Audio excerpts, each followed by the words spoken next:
Thanks for staying with us. Today marks 2 years since the passing of the late King Goodwill Zwelithini. King Mrs Zulu has described his father's legacy as one that upheld timeless values, which South Africa as a whole is built on. To help us reflect on the late King's legacy, we're joined now by cultural expert Dr. Gugu Mazibuko. Very good afternoon to you, Dr. Mazibuko. Thank you for your time. We listened attentively this Thursday in Pietermaritzburg as King Mrs Zulu described his father's legacy, saying that it upheld timeless values which the KwaZulu-Natal province and South Africa as a whole is built on. It's been 2 years since his passing. There's been a lot of infighting, deep divisions within the royal family since then. What's your assessment on the impact of the king's death on the royal family and the Zulu nation in its entirety? Thank you very much, Mpo. Good afternoon, as well as the newsroom viewers. Thank you very much for having me. The passing on of the AmaZulu King Goodwill Zwelithini Gugu Zulu, it came unexpectedly, though we knew that the king was not well. But when it happened, it was as if the dark cloud was on top of the entire nation, and the sun set at that particular moment.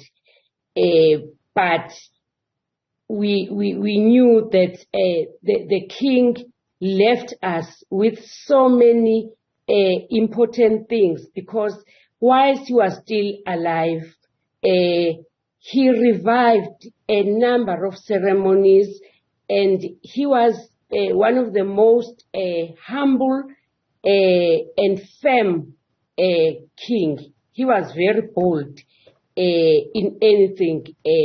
Therefore, we knew that much as he has gone, but his legacy will remain with us as the nation. Mm-hmm. And in terms of how his death has affected his household, essentially, the royal house, as well as the Zulu nation, what do you think stands out for you there?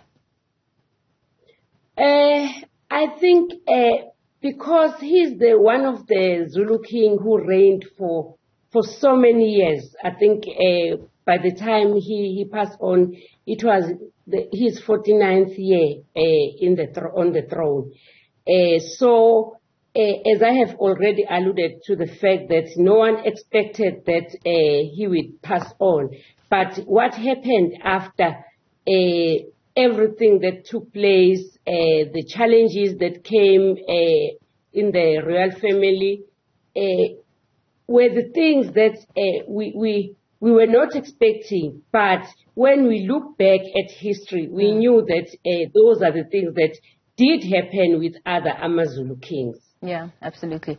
Also speaking this week, we heard King Mrs Zulu honoring his late mother, Queen Regent Mamfombi Dlamini Zulu, saying King Zwelithini relied on her a lot for advice and inherently became a pillar not only to him, but also to the Zulu nation.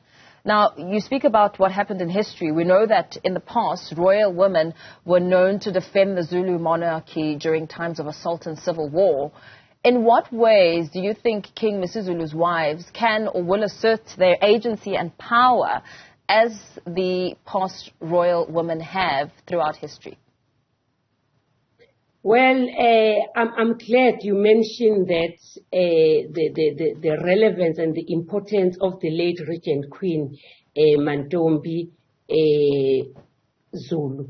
That queen, the great queen, she was assisting the king, especially in reviving the cultures and traditions, especially the ceremonies. As we know that Swaziland is a very small nation, but however, that nation is very strong in cultures, traditions and customs, as well as ceremonies.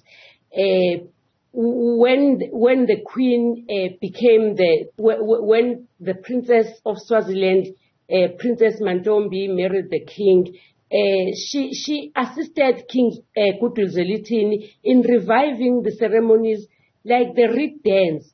The reed dance is more powerful in Swaziland as well. So the reed dance become very stronger in the Zulu nation, as well as Umkhosi Wesivivane, which is a women-only ceremony, which was taking place at her palace, Kwakhangela Mankengane. Therefore, we hope that King MisuZulu's wives will also be involved in assisting, especially when the ceremonies that touches upon girls and women are taking place, because that was Queen Mantombi's stronghold, the ceremonies. Mm-hmm.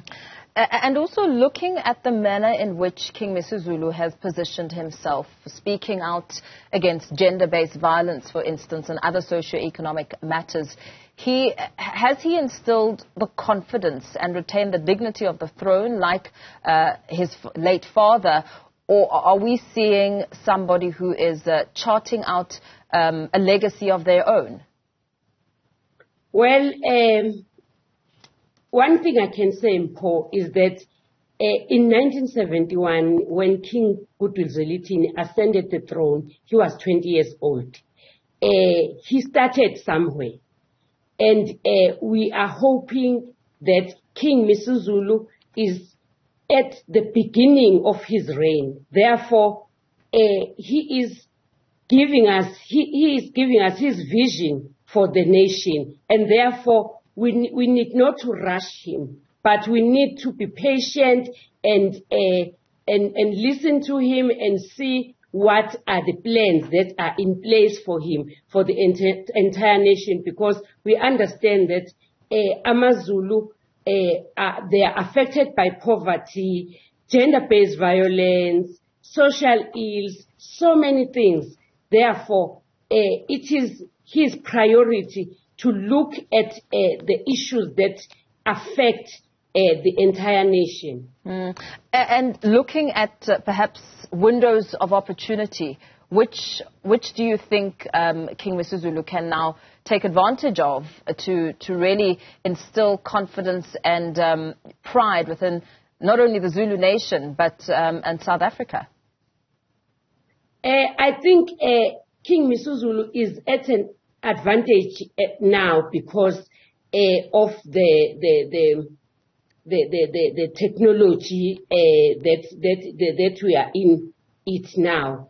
As he made his powerful speech during his entry in the crawl, when he said he is working with a group of experts in developing the app that will assist in gender-based violence. So his time is technologically inclined. Therefore, there is much that we can expect from him, as well as that he is the constitutional monarch. He is working hand in hand with government. We hope he will be able to achieve so many things and continue with his father's legacy.